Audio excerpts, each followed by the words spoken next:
Hi friends, ನಮಸ್ತೆ. ನಮ್ಮ ಚಾನಲ್ಗೆ ಸ್ವಾಗತ. ಯಾರಾದರೂ ನಮ್ಮ ಚಾನಲನ್ನು ಸಬ್ಸ್ಕ್ರೈಬ್ ಮಾಡ್ಕೊಂಡಿಲ್ವೋ ಈ ಕೂಡಲೇ ಮಾಡ್ಕೊಳ್ಳಿ. ನಾನು ಈ ಒಂದು ವಿಡಿಯೋದಲ್ಲಿ SCB ಸಿಲೆಬಸ್ನ first semester BCom business quantitative analysis ಸಬ್ಜೆಕ್ಟ್ನ ಸೆಕೆಂಡ್ ಚಾಪ್ಟರ್ ಈಕ್ವೇಷನ್ನ ಟಾಪಿಕ್ ಲೀನಿಯರ್ ಈಕ್ವೇಷನಲ್ಲಿ ಎಕ್ಸನ್ನು ಯಾವ ರೀತಿ ಫೈಂಡ್ ಔಟ್ ಮಾಡೋದಂತ ಹೇಳ್ಕೊಡ್ತಾ ಇದ್ದೀನಿ. ತುಂಬ ಈಸಿ. ಇದು ಬಂದು ನಿಮಗೆ 8 ಮಾರ್ಕ್ಸ್ಗೆ ಬರುತ್ತೆ, ಅಥವಾ 14ನಲ್ಲಿ ಸೆಕ್ಷನ್ ಎ ಅಥವಾ ಬಿ ಯಲ್ಲಿ 8 ಮಾರ್ಕ್ಸ್ಗೆ 7 ಮಾರ್ಕ್ಸ್ಗೆ ಕೇಳುವಂಥ ಚಾನ್ಸಸ್ ಇರುತ್ತೆ. ತುಂಬ ಈಸಿ ಇದೆ ಎಕ್ಸನ್ನು ಯಾವ ರೀತಿ ಫೈಂಡ್ ಔಟ್ ಮಾಡೋದಂತ.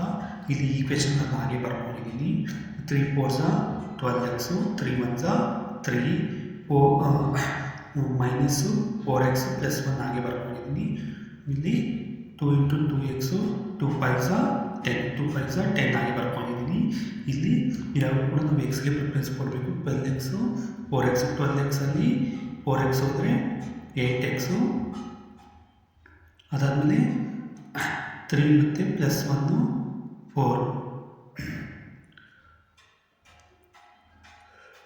= 2x ಹಾಗೆ 10 ಹಾಗೆ ಬರ್ಕೊಂಡಿದ್ದೀನಿ. 8x ಮತ್ತು ಇಲ್ಲಿ 2x ಇರೋದು ಈ ಕಡೆ ಬಂದಾಗ ಪ್ಲಸ್ ಇರೋದು ಈ ಕಡೆ ಬಂದರೆ ಮೈನಸ್ ಆಗ್ತದೆ, ಇಲ್ಲಿ ಪ್ಲಸ್ ಇರೋದು ಈ ಕಡೆ ಬಂದಾಗ ಮೈನಸ್ ಆಗ್ತದೆ. 10 ಹಾಗೆ ಬರ್ಕೊಂಡಿದ್ದೀನಿ. 10/10 - 4 ಇಲ್ಲಿ 8x ಅಲ್ಲಿ 2x ಹೋದರೆ 6x ಇಲ್ಲಿ 10 ಅಲ್ಲಿ 4 ಹೋದರೆ 6 ಹಾಗೆ ಬರ್ಕೊಂಡಿದ್ದೀನಿ.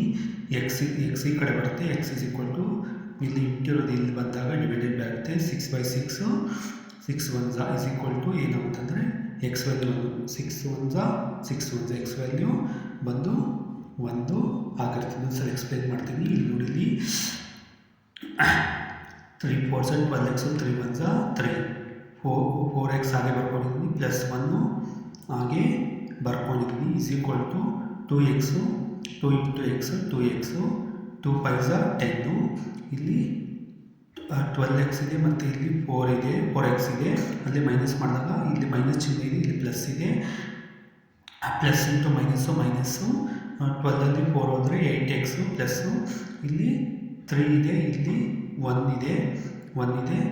ಎರಡು ಕಡೆ ಪ್ಲಸ್ ಇರೋದ್ರಿಂದ ನಾನು ಪ್ಲಸ್ ಮಾಡಿದ್ದೀನಿ. 3 + 1 4 = 2x ಹಾಗೆ ಬರ್ಕೊಂಡು +10 ಹಾಗೆ ಬರ್ಕೊಂಡಿದ್ದೀನಿ. 2x ಇಲ್ಲಿ 8x ಬರ್ಕೊಂಡಿದ್ದೀನಿ. 2x ಈ ಕಡೆ ಬಂದಾಗ ಪ್ಲಸ್ ಇರೋದು ಈ ಕಡೆ ಬಂದರೆ ಮೈನಸ್ ಆಗುತ್ತೆ. ಇಲ್ಲಿ 4 ಇರೋದು ಈ ಕಡೆ ಬಂದಾಗ ಪ್ಲಸ್ ಇರೋದು ಮೈನಸ್ ಆಗುತ್ತೆ. ಈಗ 8x ಅಲ್ಲಿ 2x ಹೋದರೆ 6x = 10 ಅಲ್ಲಿ 6 ಹೋದರೆ 6 x ಇಲ್ಲಿ ಈ ಕಡೆ ಬರ್ಕೊಂಡಿದ್ದೀನಿ. ಇಲ್ಲಿ ಇಂಟು ಇಲ್ಲಿ ಬಂದಾಗ ಡಿವೈಡೆಡ್ ಆಗುತ್ತೆ. 6 1s 1 ಅಲ್ಲ, ಅದಕ್ಕೆ x ವ್ಯಾಲ್ಯೂ = 1. ತುಂಬ ಈಸಿ ಇದೆ ಫ್ರೆಂಡ್ಸ್. Thank you.